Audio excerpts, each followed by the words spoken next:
দেখে আসি আশেপাশে মা অথবা ভাবি কেউ আছে কিনা।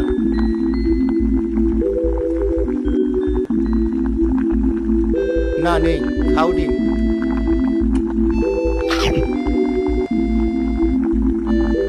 কতদিন পর মুরগির ডিম খেলাম, মনটা ভরে গেল। এখন আর ডিম খেতে হবে না, পরে খেও। মা আর ভাবি অপেক্ষা করছে পায়েস খাওয়ার জন্য। ও, ভুলে গিয়েছিলাম। চল চল। মুকুল আর শাকচুনি তাদের দুজনকে পায়েস খাওয়ানোর পর তারা দুজন খুব খুশি হলো। মুকুলের মা বসা থেকে উঠে দাঁড়াতে গিয়ে পা মুচকে পড়ে যেতে ধরলে শাকচুনি দৌড়ে গিয়ে তাকে বাঁচালো।